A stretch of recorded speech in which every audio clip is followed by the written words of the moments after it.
Welcome to Humane Experience. I'm Haley. I'm Kylie.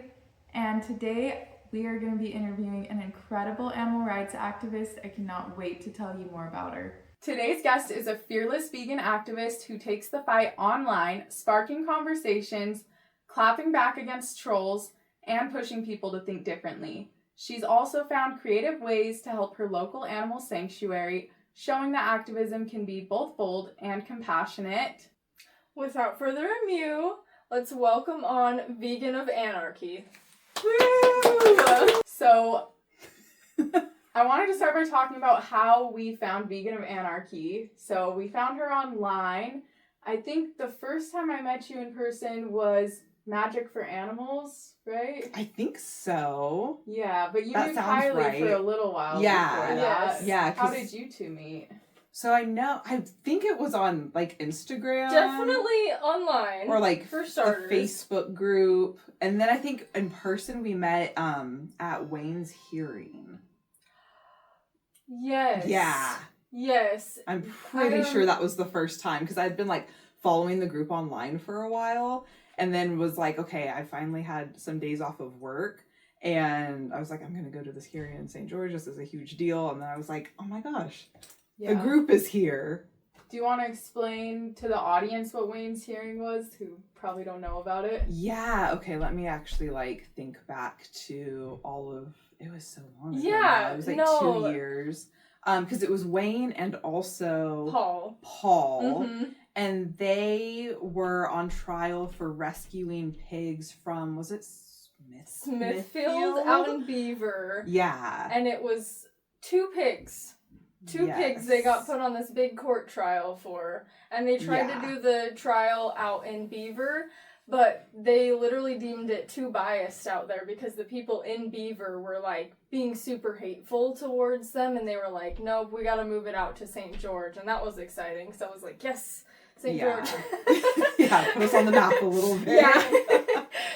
And that was cool because it was like that group was from the Bay Area, and that's where I'm originally from. So it was like, oh, these people are from my hometown, and now I'm back. And now I'm here, and they're here, and that was weird. It's like, so cool. how is this happening here? In St. George, This is the Utah. spot. Yeah. Of all places. Yeah, and then it was like, I had seen you online through Kylie, and then we met, at Magic for Animals, which was an awesome vegan magic show.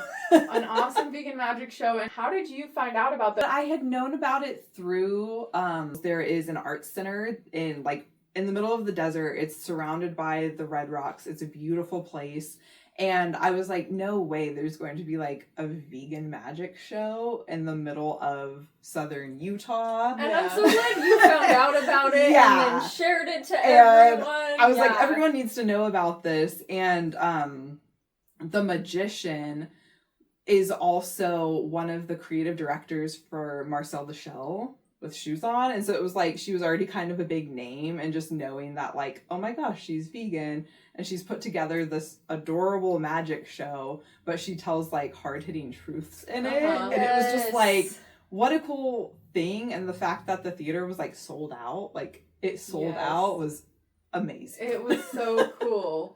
We came to like the opening show. It was like the night before the rehearsal. Is that what you'd call it? I think so. Yeah. And then it was so good. I was like, I need to see that again.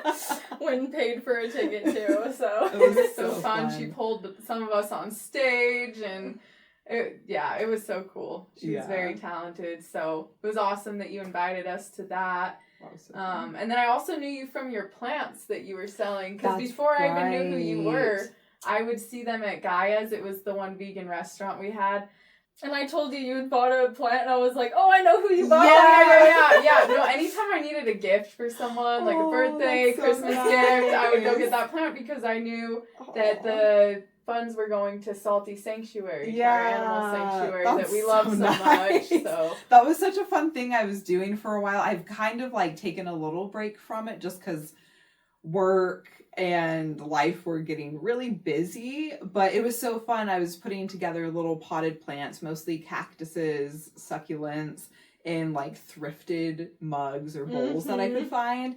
And then a percentage of that was going to the Salty Sanctuary, which is our local animal sanctuary. And it just felt really good to do something like that, just to like have some type of little creative outlet, but that I could give some donations, you know, to the animals. That was fun. Yeah, That's a great idea. Like the first time we ever hung out. Yeah. We had a sale in front of your house at the time, and you were selling your plants, and I was selling like some dream catchers and crystal necklaces I had made, and all the money we raised went to Salty Sanctuary, and that was so much fun. That was so fun. That was such a good time. Because at that point is when they were trying to like, I think, raise funds specifically for Champ the zebra. And so I was like, there's got to be something I can do. I don't know. And that was when I was like just first putting the plants together. And I was like, let's see what happens. Will anyone even buy these? I don't know. I wish I could remember how much we raised. I feel like it was a good amount. Yeah, I feel like we did a good job for just being like in a front yard somewhere. Yeah, because everyone found us based off of like our social media posts. Yeah. So that was pretty good. That was really cool. So, that's so nice that you bought some plants of mine. Yes, it's so good you guys were helping Champ. I love Champ. Do you want to talk about Champ a little bit, Kylie? You're the one who found him, right? Oh, yes, wow. I am the one who found Champ. Actually, online, someone had like posted on Hurricane Word of Mouth, as a joke. They had seen like zebra for sale on a trailer, and someone was hauling around a zebra in a trailer, and I was like, yeah, no, that's not okay. And I literally, like, I had a phone number, so I called it, and I was like, hey, like, would you consider releasing this zebra to a sanctuary where he can live out the rest of his life, safe, fed, all that, you know? I didn't think there was gonna be, like, a big chance of that, but he ended up getting in contact with, like, Emily, who runs Salty Sanctuary, and they talked, and... That's so cool. Yeah! That's, like, actually crazy that that's how he was found. And also just, like, how did he end up here? Where did he come from? Like, it's where would a zebra come from that would be here? It's a terrible story, actually, because zebras are bred typically out in Texas. Oh. And for hunting. Oh. Yeah, no, it's terrible. They like... Because they're easy to see. Yeah. They're not in, like, the natural terrain or... Yeah, you can crazy. go, like, trophy hunting for a zebra in United States. They breed them, and it's really messed up. So he actually came How lame originally. is that? Like, even if I was a trophy hunter, I would think that's lame. That is... like, I cannot even... Like, I'm mind blown that's a thing. Like, let's make the horrific sport of hunting even easier than it already is. Right. So like... Give them even more of an advantage than hunters already have. That is insane. That kind of reminds me of, I have a plot at the community garden in the desert. And one day someone in the group, like, email thread sent us a picture of a pheasant. And I was like, do we have pheasants here? That's crazy. Just, like, such a beautiful bird. And so I went down there to see if I could see him. And I actually did see him, like, running through the garden. I was like, that is amazing. And so I asked one of the fellow gardeners, and I was like, I didn't know there was pheasants in the desert. And he's like, there's not. And I was like, what? And so then a different friend told me that there's a place, like, not too far away from here, and it's like a pheasant farm where it's the same thing. They breed pheasants. They keep them in tiny cages their whole life in the cage, and then one day they, like, let them all out, and the hunters pay to go shoot them in bushes. And I was like, wow.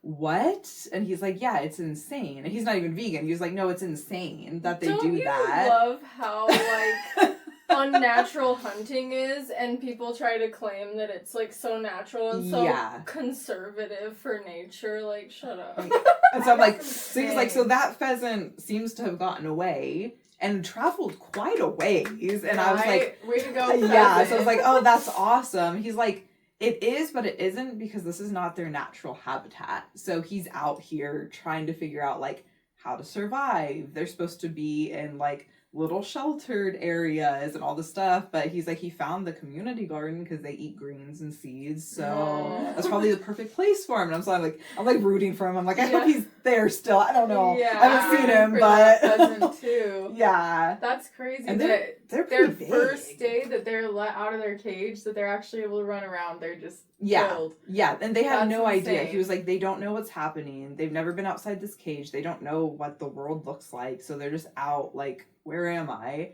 And then they're like finding a bush, and then just like crazy people come around and just they have no like natural instincts either, because they've been in a cage their whole life. And I was like I'm that impressed fair? by that pheasant who found the garden and he like escaped, took off, like, because it seems like he's traveled a ways, like not just like down the road, like he's like an hour or two away from where this was, I think.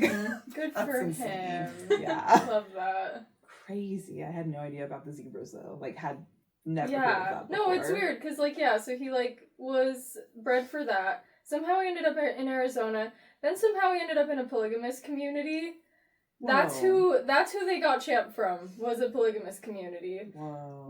They were like, I think they were mostly just like taking care of him, but they would also like force him to do tricks. And so then like she's like, oh, like, you know, a lot of the time the polygamists, like, they take good care of their animals. So she's like, I'm not like super worried even if we don't end up getting him, whatever. But then when they did end up getting him, the guy who like brought him there, he was like, oh, look, he can do these tricks.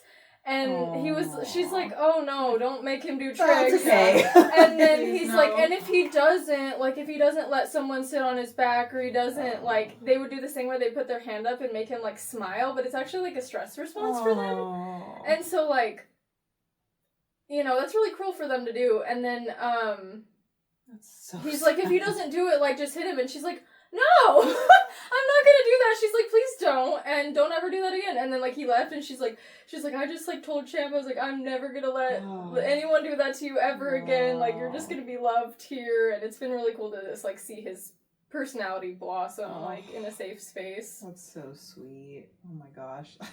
He's a so cutie. A horrible backstory.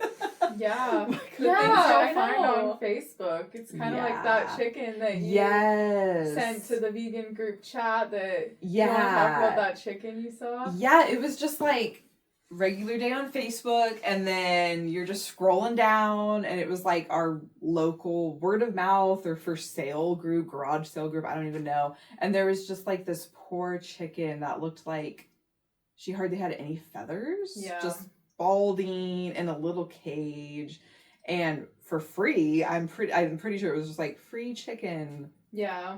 For anyone. I was like, oh no.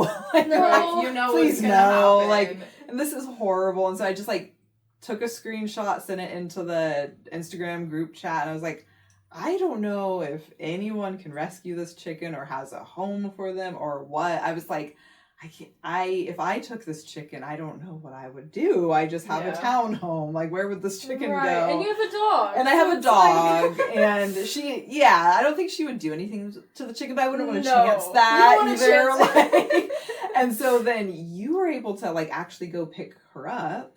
Yeah. And take her to a sanctuary in Vegas. Yeah. Right? So first I reached out to the Salty Sanctuary, the one here in St. George. And she was like, I want to take the chicken, but I'm at full capacity. I can't.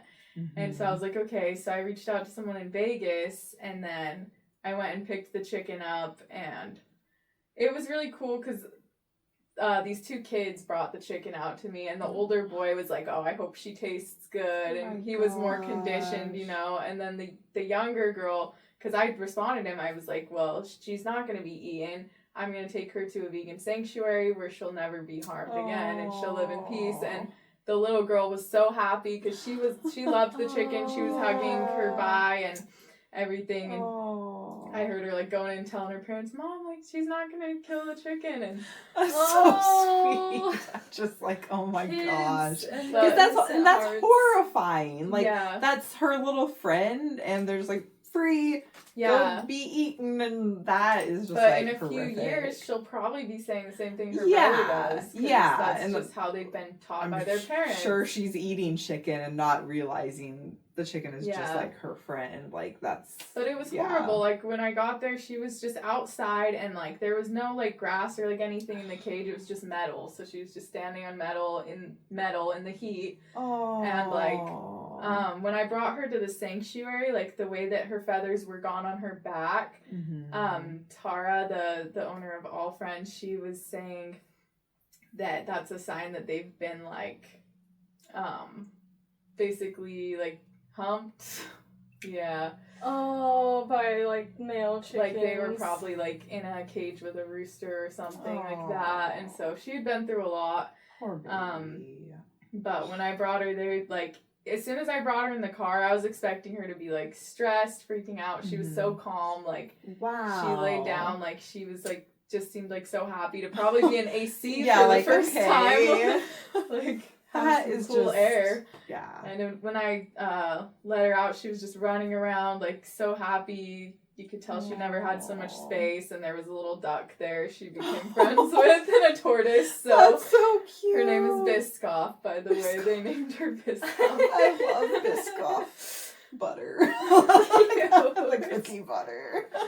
Cute. That's so cute. Oh, and I can't even believe like that actually worked, because you know when you like you see that and you go, can someone rescue it? Like it usually isn't possible, but the fact that like just it timed out so perfectly because you were headed that direction anyway, and it was just like really cool. It feels like such a small thing because it's like, oh, there's so many chickens that are killed every day. Like, am I making a difference? But for that chicken, for Biscoff, it meant so much to her, and it just like really warmed my heart. So I want to be able to do more stuff like that, and I wouldn't have done it if it wasn't for you, like for us working together to try to help the animals in our community, because sometimes it is just out on Facebook and it's like, whoa, this is what people are putting in public. What's happening behind the doors? In private. Oh, gosh. And it felt like just like the perfect teamwork, like some type of like basketball game. It was like catch the ball, throw it to this person catches it, and then the chicken's like saved. It's like, I can't believe that worked. That was crazy, just from like well, awesome. Like that's such a good example of like how you can like help animals just online. You don't have to literally do anything. You don't need to have a rescue right now. You know, like I want one in the future, but I can't right now. So like the best thing I can do is like, oh hey, like I found this chicken, like maybe I can't take them in, but let's send it to a vegan group chat and be like, hey, who can help? And it's like, you know, you didn't see the post, but you saw it. You were like, oh my gosh, I can help find a place for this chicken, and then take it, and then like, you know, you can't take care of the chicken, but then you found somebody who can, you know. It's like so cool how we can all like work together. There's so many ways we can help animals, and so like something that you do is online activism. So I'm curious, how long have you been doing activism online, and what led you down that path to start?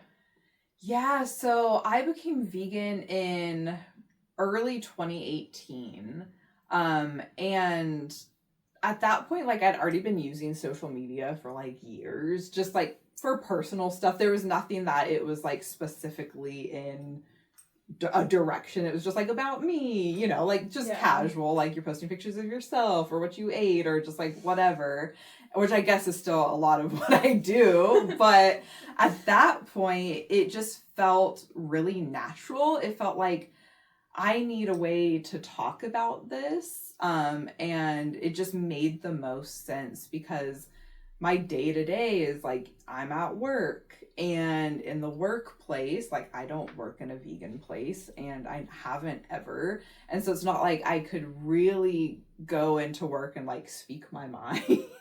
I can't really say how I feel, and it's, you know, so you just are kind of like half pretending all day. You're like, I'm at work. I am in a bubble of like, what can I say that HR is not going to get mad at me? I'm not going to get fired. I'm not going to like make a bunch of coworkers angry or upset. And so I had to kind of just figure out like, how can I talk about this freely? What space can I do that in? And so it just felt natural to like use Instagram. I used to do more on Facebook, but I kind of tailored Facebook back to just be like friends and family and some coworkers. So I keep that very just like G-rated. Just like simple, occasionally a vegan post, but nothing too crazy. Look at my yummy vegan food. Yeah. And I did used to post a little bit more on Facebook, but and also on Instagram. On Instagram, I used to have like all my family on there and all of my friends from the past and everyone. And I was getting too many like emotional outbursts from people who like actually knew me. Because they just like couldn't handle the things that I was saying. And so on Instagram a couple years ago, I ended up just being like, you know what? For everyone's mental health, like I'm just gonna like block all my family. I'm like, even the ones that hadn't had like emotional outbursts, I was like, to make it fair, everyone's getting blocked now. And I kept most friends on there, and a lot of them have like dismissed themselves. Like, you know, I'm like, that's fine, like totally fine, but I'm not gonna block you. But yeah, with family, I was just like, you know what? You're not handling this well. Social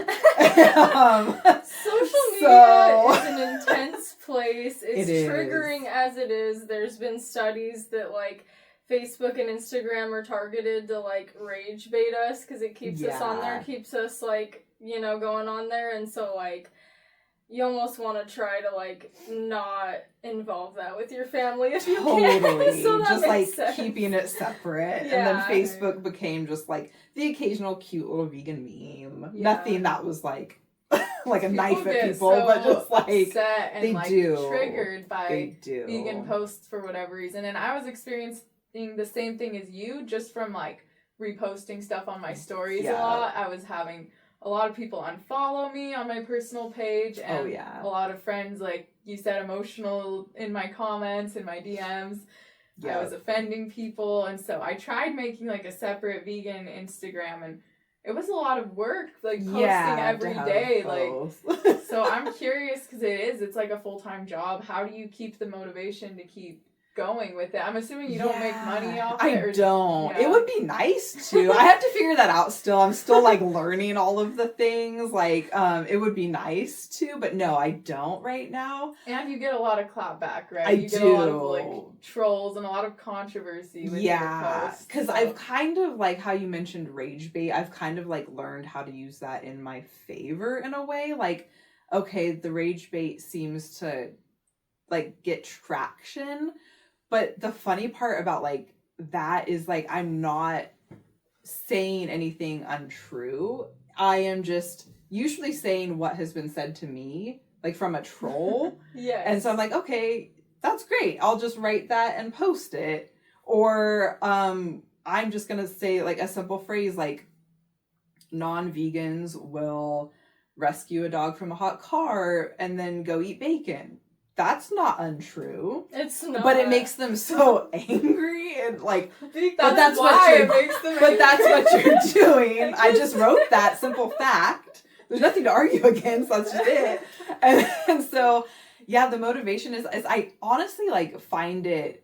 I find it fun. It's just something that is easy for me to do all day. It's like it's a way for me to do activism where I can literally just do it all day. Like, I can wake up and I can post things, or anytime I'm on break at work, sometimes I'll like go on walks and take videos, and it just feels like something that I can consistently do every day that makes me feel like I can use my voice in a way. Like, when life is busy and I'm working full time and working part time doing dog sitting, and then also having like my partner at home and my own dog, and like just trying to balance all of life, I'm like, what can I do that it like feels right? It doesn't feel like it's forced. It doesn't feel like, oh my gosh, like I want to meet up with you guys and go do protest places, but usually I'm like, well, I'm actually scheduled at work that day, but what can I do? I know, and it feels like that just came the most naturally. It was like I was posting anyway. Before I was vegan, I was posting all sorts of things all the time. And so then I did the same thing where I had a separate account when I first became vegan, I had one that was dedicated to that, and I think I kept my personal one personal. And then eventually I was like, you know what? I'm going to get rid of the vegan account and just transition my personal one into like who I am now and see what happens. And then it was kind of like trial and error. Like certain friends left, certain people I removed off of there. Yeah. And then it just kind of became this thing of like a lot of friends have stayed. A lot of my non-vegan friends have stayed, and that does shock me. I see them seeing my posts and they're never arguing against anything, but they're watching, and that makes me feel really happy because I'm like, okay, I know you see it. It's getting into your brain somehow, you know. And a lot of like, and still on good terms with tons of people, and it's become like a space where it's like, okay, family doesn't have to be there, and that's fine. And now I feel a lot more free to just like speak freely on there because my mom's not gonna yell at me or something. I feel like, you know, friends are gonna come and go, but like with your family, if they're not like present on your social media, they're gonna see you anyway, and they're just gonna see you living the life. They're gonna realize one day it's not a phase, you know, in like 20 years and they'll be like, oh yeah, she's still vegan. She's still vegan. It's funny, like, with my mom, she's so funny. We've had, in the beginning when I first became vegan, and you know, it's like, you feel that initial fire and passion, which I still feel, but you don't know how to like use it yet. So it was just like a wildfire. And so I would try to like talk about things with people, and it just like would cause like actual fights. And so there's like, okay, I can't talk with you in that way, but now she's so funny. Like when we go out to eat places, she'll be like the most like verbal for me, like she needs it vegan, this, and I'm like, Mom, please, like, calm down, Mom. Even, like, I made sure before we came. she's like if there was a vegan ally, that would be her, but then she won't be vegan. But you know, I'll support your food, I guess. Like that's my mom too. Totally. That's how my mom is. She's so supportive of me being vegan. And I'm like, I appreciate that. When are you going vegan? It's like, no, let's talk about this. Like, it's funny and not funny, but like when I go to visit her, she will drive me to pick up like a vegan burger from Next Level Burger. I love going there. And then she will then drive herself to get a non-vegan burger somewhere else. And it's like, okay, well. My mom will. Crazy to me. People can't do it for one meal. I know. Yeah. Where she had like one burger there once and didn't like it, and then just was like, didn't like try all of it's else. bad. Again, all of the rest must be bad. And I promise it's not. You got the bean burger. That one's not good. Like get the other one, the meaty one. I don't know. Exactly. People will try like one veggie burger once in their life and then be like, vegan meat is terrible. I've tried it. All of it tastes like crap. It's like, okay. It's like, you got the crumbly quinoa one. Like, what? Of course it wasn't good. Right. Or like you went to a regular burger joint and then they gave you some frozen patty that was in the back for 3 months. Didn't season it or use oil. Warmer all day. It's like crumbling apart. It doesn't even have its form anymore. Like, I don't even like that, Mom, okay? Like, what the heck? There's so many options. No, I'm grateful. My mom will eat vegan with me, like my mom and my stepdad. Like, they'll take us to a vegan restaurant, or like when we're at her house, like, they'll make sure there's tons of vegan options for me, and we'll all eat vegan food, like, for dinner. Oh, that's so good. Okay, I do, in case she ever happens to see this, there is redemption. My brothers moved to San Diego recently, and we all went to visit them in March, and I did take them to all, like, vegan restaurants, like, so they didn't have an option. Yeah. And they did like the food, so she did eat vegan food, and she was great, and she even bought us vegan food, so thank you, Mom, if you ever see this. She spent her money. That's awesome. Yeah. So with your posts, you're posting every day then, pretty consistently, or I try to every day. I'm trying to every day. Mostly I do, whether it's like in my stories or a post or a reel. I try to stay as consistent as possible. It's pretty rare that I am skipping some days or a week even, but that's usually with like if something crazy's happened, like I've gone on a vacation or whatever. Right. But I try to stay like pretty on top of my posts. And if you go and like look at my Instagram, it might not look like I post every day, but sometimes like it's the trial and error thing when you're like, okay, I really didn't like that post, and so then you like delete it or you archive it. You're like, that actually wasn't the one. But yeah, but it's total like trial and error. See what works, see what doesn't work. Or sometimes I just like look back and I was like, I didn't like whatever mood I was in that day. I'm a different person. I'm a different person today. Instagram's kind of a journal in a way. It is. Look back and see all these moments. And does it ever get draining to you? Like, do you ever feel burnt out when people are leaving mean comments, or you just feel like they're not being receptive or not listening to you? Totally. I think it's like the most frustrating is when the comments, like the ones that just don't make any sense. Like the arguments that are like funny though, they right? are funny, but they also infuriate me because I'm like, there's no way you believe what you're saying right now. And so that's what kind of gets me down is like when I get so many of those and then I start to question like, is there going to be change? Like if these people authentically think this way, like how is there going to be change? But then I'm like, but there's no way. I'm like, but there's no way. So then I keep going. But sometimes I'm just like so frustrated. I'm like, there's no way. Like how could you possibly think that when it's like just logically not true? Critically, can you think of any like crazy comments right now that come to mind that you've gotten, or something that just like didn't make sense? Oh, there is a specific person recently that's like just been coming back to my content a lot, and I think I finally figured out what they do, and I'm pretty sure they're a dairy farmer. Okay, but they are under the impression that they are helping cows. Like their arguments at me have been everything that a vegan would say. Like they get raped. I don't know if I'm allowed to say that, but you're good. They're abused. Like we're helping, like all these things. And I'm like, no, those are arguments for veganism. But I think they're thinking that by like artificially inseminating cows, they're protecting the cows from getting raped from other cows. And it's just like these very bizarre comments. Like they say that we're stealing babies and we're harming babies, and I'm like, I don't understand these comments until I realize like, oh, I think you're farming cows and you're trying to like convince yourself that you're saving them by doing this work. You've created like, they say, well, I give them like air conditioning, I make sure that they're healthy, the vets come and see them, I make sure they don't get harmed by other cows, like all these things that I'm like, that's not at all what's happening here. But that's been some of the weirdest things like that, where they're arguing what we're arguing, but it's for the opposite side because they think they're the ones like doing the good things for the animals. They don't have their own argument.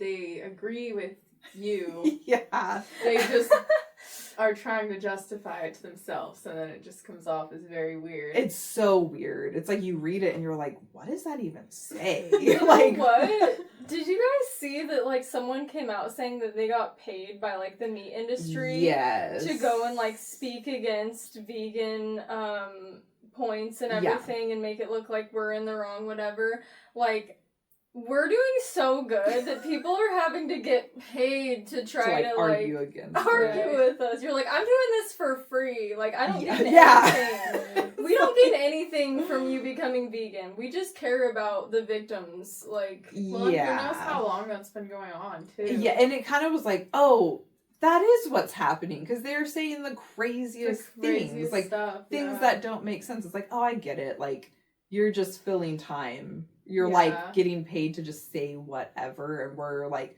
trying to have a logical reaction to it, and it doesn't work because they just are not logical. Or there's always those weird videos of people like before and after I was vegan, and they'll just like have no makeup on and like just finished crying in one video, then they're like filter, sunlight, makeup, and then there's like, speaking of like current vegan events, Russell Brand is no longer vegan, and he's Yeah. He's saying now, he's like, I have abs because I'm not vegan anymore. It totally changed my body. And then you look when he was vegan, he still had abs. It's just like, what is going on with people? Like, I know. Is he getting paid? Like, what? Probably. Honestly. And it wouldn't surprise me if, like, those people never were vegan and now they're just like, well, they weren't. They were plant-based. Yeah, exactly. You don't go back. But, like, even then, it's like, yeah, my brothers have both gone through a plant-based phase, and they unfortunately use the word vegan. Like, back when I was vegan, and I'm just like,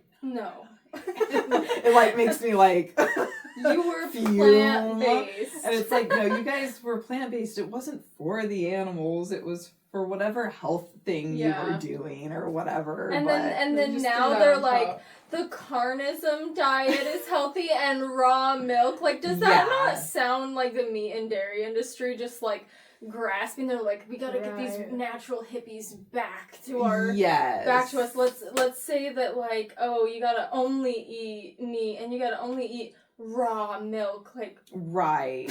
Yeah, and yeah, those people who are susceptible to, like, that whole diet culture of, like, just drinking juice or just eating raw, which those things, like, eating raw is not bad, but, like, those people seem to be the ones that swing into, like, the other diet cultures, you know? Like, okay, like, you ate only raw carrots and now you're eating raw beef. Like, what even is that? Extremes. Like, they're drawn to extremes. Yeah. And that's an eating disorder. That's an eating disorder. That fully sounds like one. It doesn't matter what you're eating. If you're doing it in an unhealthy way, you're not going to be as healthy. No. Yeah. Or no. Sometimes I'm just trying to play devil's advocate or give people the benefit of the doubt. Some people have health issues that they're trying to resolve, and they try one diet and they're like, oh, this didn't solve my issues, I'm going to try this other diet, this didn't solve my issues. No, that's so fair. And then they accidentally attach the word vegan to it. Right. And it's like, oh no, you were doing like a juice fast or a plant-based whatever. Right. And instead you used vegan, the wrong word. And so then it's like, oh, I used to be like for the animals and now I'm not. It's like, no, that's not at all what was happening. Like... Yeah, I couldn't see myself just like, and I wonder if those people watched the footage, because I just like, having seen what happens to animals, I can't imagine just erasing that from my mind and just seeing them as food again. No. But it's like, I think some people do watch the footage and erase it from their mind, or some people avoid it altogether, but... I mean, our brains try to protect ourselves from, like, trauma, and we'll block things out. That's so true. And I get so scared with, like, AI now, and the potential of people just saying, oh, that footage is AI. That's not really happening. Because a couple years ago, I was in Target, I was, like, buying some sort of vegan food, and the guy at the checkout was asking if it was any good, and then something, like, vegan came up. And he was just like, oh, no, none of those videos are real. And I was just like, I didn't even know, like, how to react to that. Like, that footage isn't real. And I was like, bye. Like, what do I do? Yeah. We just make this up for fun. Like, I enjoy, that's what I want to do. Like, I enjoy mortifying people. Just got bored one day and I was like, you know what I should do now? Is, like, say... animals are being exploited when they're not, or like when it's like I literally can take you to a farm and like you can see it in your real life. Yeah, it's so weird to me that like people are like, oh well, like they're given good lives and whatever. Even if that were true, we're still taking their life. We're still killing them. Like how even in a good life, it's not okay to kill someone. No. So and I think that guy he felt so guilty when he saw the footage that's how his brain had to protect itself. Yes. So he's just like, oh, it's not real. Exactly. It's not real. Just it's like fake. It's pretend. Like Which like I mean, bless his soul. He's so naive. Honestly, I know. Probably never had anything traumatizing happen in his life. Yeah, like, and that is probably just such like a mind blowing thing to like go, oh, that's reality. That's what's happening. No, it can't possibly be that. Like, because if it is, then you do have to change. Like, then you do have to change. Yeah. Or you're just like an evil person. person, and you're like, yep, that happens, and Right. you know, or like, or the people who are like, they deserve it. The animals like are different Wow, from I've us. never heard that one. You've heard they Yeah. deserve it before? I've heard people say the animals like want to die for us. Oh, Is that that's like a religious real folk, yeah. or- Yep. Which I don't know, was that's a crazy thing to say. it was a very crazy thing to say, and it was like, and it came from like a hippie mindset of like, we're all connected with the earth and they just want to die for us and they want to give us Oh, their milk. And I was like, ew, what? I don't know. That sounds like a rapist to me. Like, she wanted to give me her body. It seemed like she really wanted me. It was a very scary thing to hear, and Because you wonder how they are with people in their life. You do wonder, and Yeah. it was a strange thing to hear because I do know this person, and Oh no. it's not just some troll online. No, it was not just some troll. It was not just some troll. It was someone I knew, and I was like, this sounds crazy. And then I linked it to, there is this one influencer who has that thought and shares it, and this person got it from that influencer, and I was like, yeah, Oh, no. that, and it was one of the influencers that started off vegan No. and then went into the whole other spectrum of like, I think Carnus diet, Nick Caputo, Oh, I don't yeah. know who that is. he was Grub from the Garden, and then Yeah. then it was like raw food, I think, juices and breath work, and then carnivore diet. Isn't he one of those that's like drink your own piss? I think he is. Yeah, and now he does. Now he's one of those guys that like scams young men into like giving him money for classes so they can learn how to be like alpha men. I think I think so. I'm about. pretty sure that was like his journey, and that's where he's at. And now he's like, the animals want to give us Yeah. their bodies and their milk. Yeah. Yeah. Yeah. What a It's 180. an insane mindset to be. I can't even comprehend. I think it's just all for money. Like he's just Yeah, seeing like how much he definitely. can like earn from all these followers. Like it's crazy. Well, okay, this is weird, but like, you know, the kind of people that do that, I'm like, they're kind of self-absorbed. Yeah, it's like, yeah, there's something wrong. There's something not right here. I think what you're saying about the money is what makes the most sense, because it's Mhm. not really like a sexy image to be like, oh, I just eat nothing but meat. Maybe for the men, but like, I don't know. Yeah. There's even women who are like pushing the meat and peddling the Yeah. animal products and stuff. Yeah. I think that they see how much society hates vegans and they want to capitalize on that, Exactly. and they need to be like the other extreme, because veganism is seen as extreme right now, Yeah. just because we're in the minority. So they're like, oh, let's create a new minority that's the opposite and get some attention, and it's a more popular message because we're not telling you to give up animal products and meat and cheese, and like vegans are the bad guys, because it's almost like we're coming in and telling a bunch of kids to stop eating their candy, even though the reality is there's candy that's vegan candy that you know. Yeah, exactly. And we try to explain. They're just you don't like, have to give okay, anything up. where's the majority at that I can get more followers, more money? I Right. can tell them good things about their bad habits. Right, and, exactly.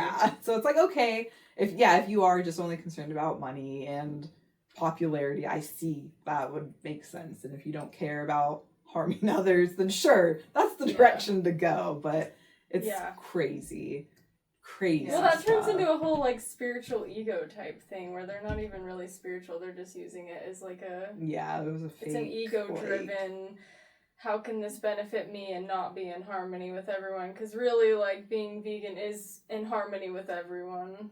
Right, especially because the people who are pushing the meat diets, they're all about regenerative farming and trying to do it in like a more ethical way. Yeah. So, in other words, hunting, raising animals on the land, which is completely unsustainable on a massive scale. No. If everyone were to do that, then, all wildlife would go extinct in days. We wouldn't have enough land to farm animals in the regenerative farm or whatever. So it's like what they're telling people to do is not even possible on a large scale. So it's an irresponsible message, and it's just for attention. Yeah. Yeah. Yeah, and it's like, okay, like, yeah, they make it sound like this is the better way to go, because in a way, like, it does sound better. It sounds like, oh, your local family farm, how sweet. Instead of a factory farm of animals stacked up in little dark cages, it sounds like that pretty image of cows in a field and oh, they're just there, and your local serial killer. Support your local yeah. serial So they make it killers. sound dreamy, but then it's like my partner always says, like, okay, so is killing someone in the woods better than like out in the city? Like, how is that better? Yeah. Like, it's the same True. thing, just a different location. You know, I've heard someone say even, like, the animals at, like, the factory farms and at the stories, like, at least, like, they already died. Like, not saying you should support the supply and demand, but he's like, you're gonna go take someone out of nature, like, when they're already got a whole system for this. Oh, that's like, come so on. interesting. Yeah, so yeah, there's totally different sides of that's crazy too. Yeah. I know, just to, like, try to understand a perspective on, like, anywhere that it could make sense, even though it doesn't. Yeah, and it never does. They're all hypocrites, though. Even the people who are like, I hunt animals myself, they'll go through a McDonald's drive-thru or In-N-Out and be like, oh, give me 4 patties with no buns and please cook it in tallow, please. Like, yeah, it's that whole, like, yeah, I'm buying my organic whatever, and that's all that I buy, and then it's like, no, you were just at McDonald's. Like, what? That's not real. Those are the people that are like, you can't tell indigenous peoples who live on the land that they can be vegan, and then they're like, you know, right after the conversation, go to McDonald's. I'm like, I'm like, that's who I'm talking to right now. And I'm also like, you mean the indigenous people that also shop at the same grocery store I shop at? Like, who are you? Yeah, we're not talking about someone in a different country that doesn't even have access to my Instagram. Like, yeah, no, exactly. Like, it's like I work next to a reservation. We're all shopping at the same place. Like, you know, and it's like, sure, maybe we're buying different things, but it's also like we have the same options. We have the same options, and you're also telling them that, like, oh, they're different from us too. Like, they're different in a way that they couldn't possibly understand not exploiting an animal. And like, that is a crazy concept, you know, to there say. Is indigenous people who, like, you know, nowadays are like, oh, like, we honor animals, and now we have a situation in society and life where we don't have to hurt them, like, almost more understanding of the situation, you know. So I know. He's been wanting to for a minute. That's so sweet. He kept, like, reaching out, but, like, didn't reach your leg. What is this, sweetie?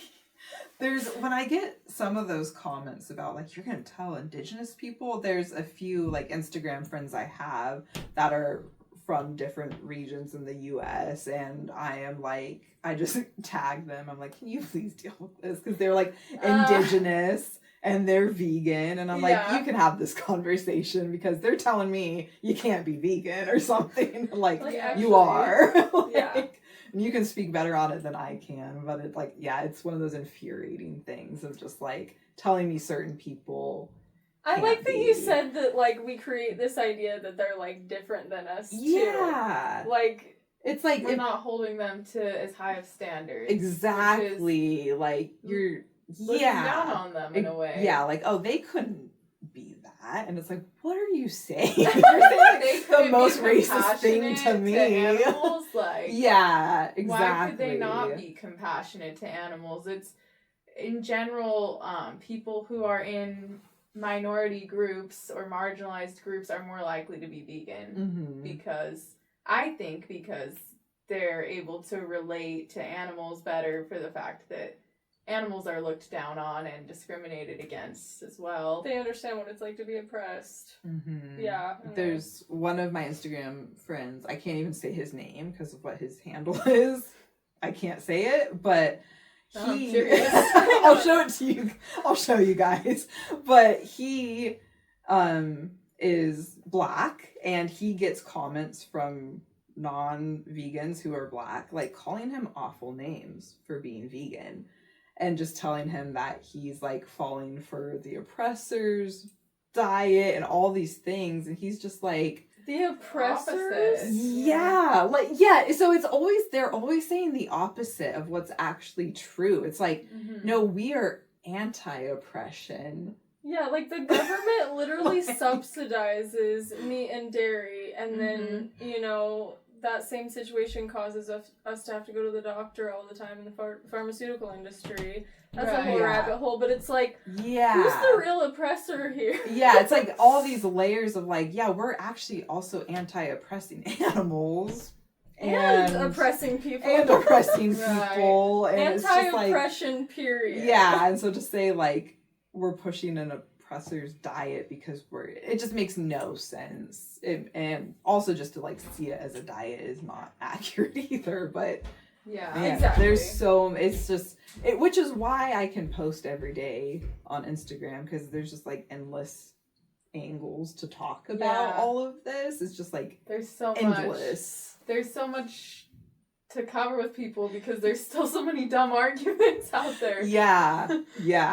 We tackle them and then they come up with something new. Yes. Which it's like, finally, okay, you got rid of that one stupid argument. Like, oh, okay, give me something new, please. Like, I'm tired of like saying the same thing over and over. So when I hear a new creative argument, I'm like, okay, all right, cool. Maybe we're getting somewhere, because you guys realized what you were saying before wasn't tracking anymore. Like, it wasn't working. Well, it's so funny, you're right, because like they'll just say the same things over and over. I hear it in person, I see it online, they say the same arguments or same comments over and over and over, and they act like this is the first time you've ever heard it. I'm so smart, and you're like, I have literally answered this like 100 times. So many times. And one of the funnier things, because I recently kind of started my TikTok up again, but not as active, but I'm trying to be. I just had been banned once, and I was like, I just don't want to keep doing this from TikTok. Like, I don't even remember why. It was just like one of those things. Like, I had enough strikes against me for, I don't know if I was being reported for like what I was saying. I don't even know. It was just one of those weird things, and it was sad because that was before I was like saving my content, and so I like lost my entire first like TikTok, which was those first years of being vegan. I don't even know where the story was going. You're reminding me that we need to save our content, because just about every video I post has been getting like, you need to check this. This might get flagged. Or this might get demonetized. And one of our videos did get flagged. This interview ended up going on for a lot longer than we were expecting with Vegan of Anarchy. At least twice as long. More than double the amount of time that we had planned for. So luckily, she was willing to stay, keep talking with us. We were honestly just having such a blast. So we're going to be releasing the next part of that video. Not next weekend. Next week is Christmas, so we're going to be doing a Christmas special, actually. So stay tuned for that. We're going to be dropping it on Christmas Eve.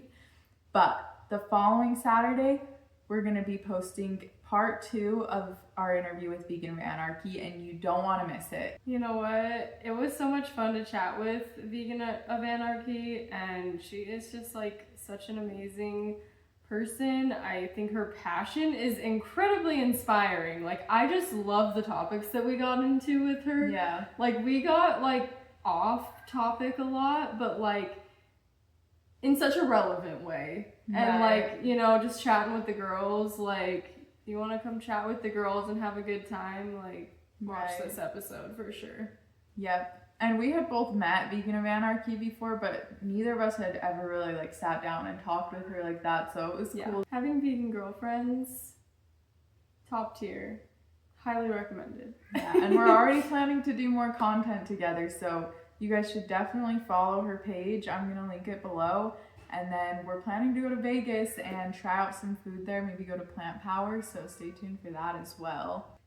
And then the next episode's the 24th, so remember, when we release a special holiday episode, you don't get one on Saturday, but you get it early. And then the next is going to be on the 3rd of January, just to start the new year fresh. Vegan of Anarchy Part 2. Woo! That's going to be so exciting.